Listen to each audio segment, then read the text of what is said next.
Well, howdy there, Internet people. It's Bo again. So, today we're going to talk about whether or not America needs a bad guy. Whether the United States needs an external group to focus on in order to achieve anything. Because I got this message. Is having a bad guy for all Americans to rally against kind of something that's held America together in that it's given the parts of us that need something to focus their anger/fear at instead of each other? If so, how do we become a people that doesn't need a common enemy? The answer is yes. The United States is a country that throughout modern history has needed an external threat. It's needed something to focus on to unite everybody else behind. Most countries are actually like this. Not all, though. The question is, how do we move beyond that? I love that question because it's literally, how do we achieve world peace? And the thing is, that sounds lofty and something impossible to think about, but it's not. It's actually really simple. We have to shift our concept of what gives people honor, gives them glory, what is worthy of being feared. We change those things. We, as a society, feel like everybody's out to get us because we're number one. I hear it chant all the time. Then you look at the statistics and wonder why people chant it. But as a rule, Americans are very much motivated by fear. And we unite. A lot of things fade away if there is an external threat. So, how do we shift it, though? How do we get to a point where we don't need a war? We don't need an enemy. We don't need a group of people that we've othered to unite, to bring people together. We change what we're afraid of. We're not afraid of the other. We're not afraid of Russians. We're afraid of poverty. We're afraid of people having a low standard of living.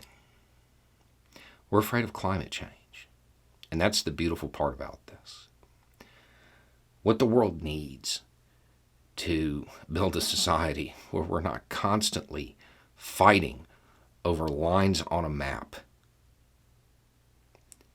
is to realize that there are things that we should be fighting that aren't people, that aren't other countries, that aren't a group that we've othered. We can fight climate change. We can try to reach the stars. These are the things that could unite people. But we have that concept of honor and the glory of the battlefield or whatever.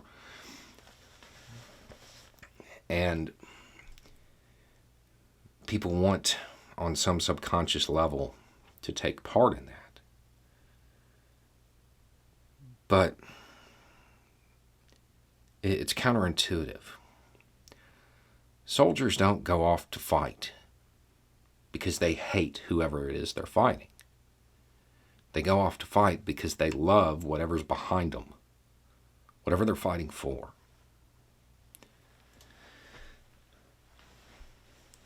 Climate change is something that threatens the world.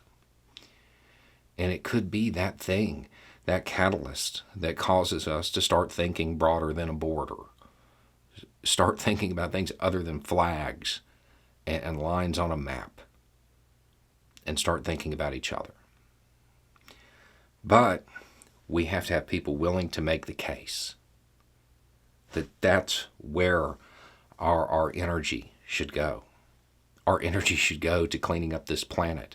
Our energy should go to raising the standard of living. Our energy should go to making the world better instead of trying to figure out how to divvy it up.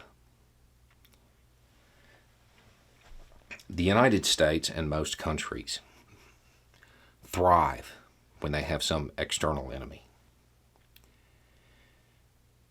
That enemy doesn't have to be another country. That enemy can be the conditions that people have to live in. That enemy could be something that threatens us all.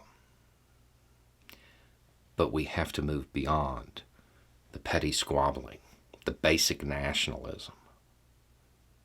We have to move as a people to start thinking about the species rather than the bottom line. That's how we achieve world peace. That's how we get to the point where we don't need a bad guy. We stop being the bad guy. Anyway, it's just a thought. Y'all have a good day.